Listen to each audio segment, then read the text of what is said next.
Every time she wakes up, I lay her on her back and she does a big stretch. Then she catches eyes with daddy and just smiles and squirms, and she's so happy to see me. And I'm like, this is the most important thing I've ever done. Quite productive, I would say. It's quite productive, I would say, you know? And it really fucked my mind up, man. Yeah. And I went on a bit of a warpath about it when I started just like ranting about, you know, traumatized influencers and some of that stuff, where I was like, we're fucking people up because we're convincing people that you want to be like Alex Hormozy, or you want to be like David Goggins, or you want to be like Joe Rogan, or you want to be like Elon Musk.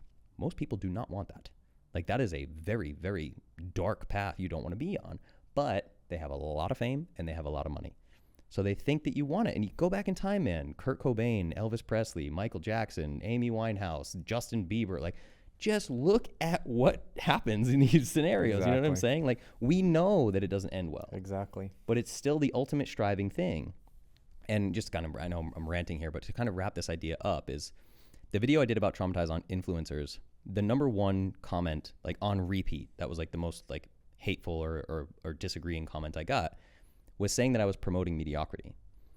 And that was when I really started to like, okay, now I'm going to stay on this warpath.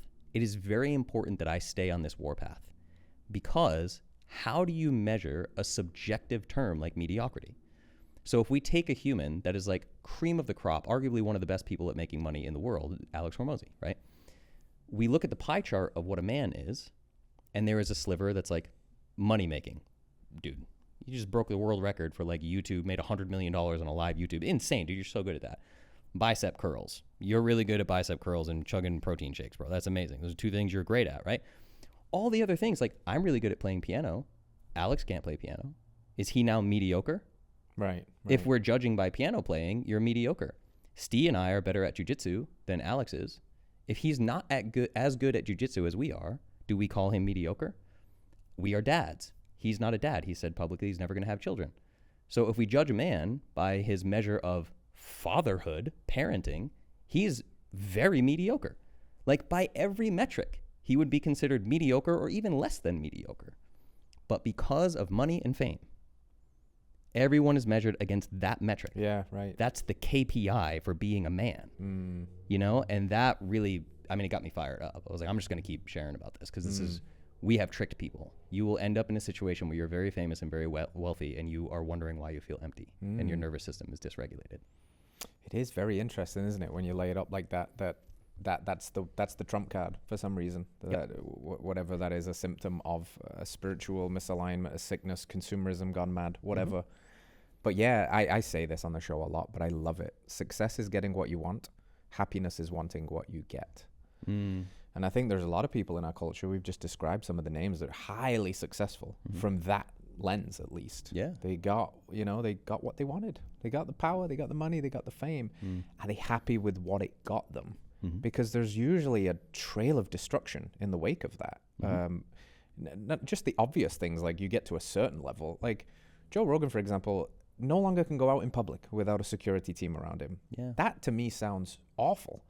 I would never want to reach that level of fame where I can't be out in public with my family. You know, and then you're thrust into the political landscape, and now you've even got threats against your life and things like that. But there's, you said, many names. There's this wake of destruction again. Should teachers, what Chris would call it an unteachable lesson. One of these lessons where we know, because people say these trite things all the time, like money won't make you happy and fame isn't the path. But for some reason in our little brains, we're like, well, but that doesn't apply to me. Yeah. Like if I had all the money and I had all the fame, I'd be able to navigate it like some kind of ninja because I'm special. Yeah. Ignoring the thousands of people that came before me and fell to these very perils that I will somehow be able to navigate. And it's just like, I don't know. So maybe we just got to like reimagine the playing board. Like, maybe success itself is a subjective term if we're not playing by the rules of that game, you know? 100%. 100% is subjective. Does that count like carnivore Aurelius, right? It's like, I want to move out on 100 acres of land and have cows and chickens and goats and be with my family and I will be ultimate success. Like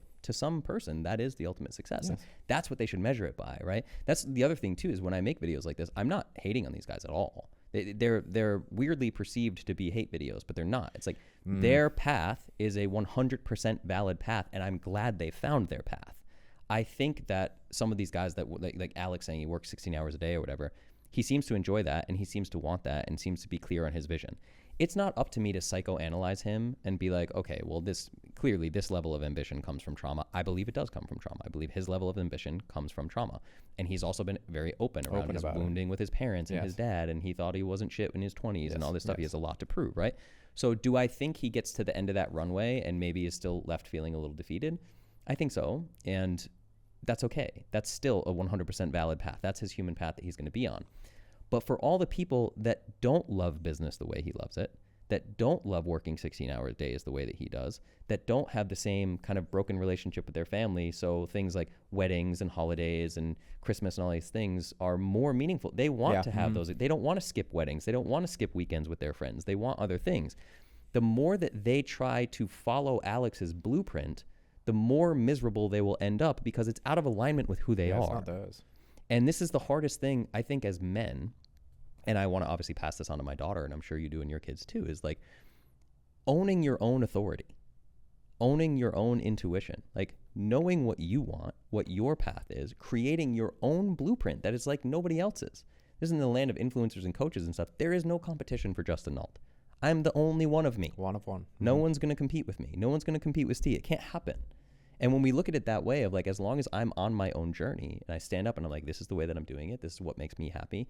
And also, by the way, if I start finding that I'm miserable in it and I'm still making content, I'm going to be like, turns out I'm pretty miserable doing this and let me share this with you guys. Like that's the real measure of authenticity. Yes. You know what I'm saying? Yes. So just those videos are trying to help people understand if you are trying to do it Alex's way and you're broke and you're scared and you're miserable and you're pulling your hair out and your relationships suck and you're calling yourself a loser or a piece of shit because you're not as successful as Alex, you are not the problem there. Yeah. Mm-hmm. And the answer for you is not to watch more podcasts of Alex saying you just need to work nights and weekends and holidays and 16 hours a day. If you would just, I'm working 100x more than you. Don't you see that? You are the problem.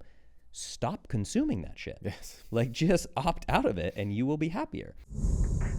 All right, friends, thanks for tuning in to another episode of Radical Health Radio. We got a fresh new podcast for you every Wednesday. If you enjoyed the show, consider liking, subscribing, reviewing, and rating us on your podcast platform. It helps to spread this message of radical health. We'll see you next week.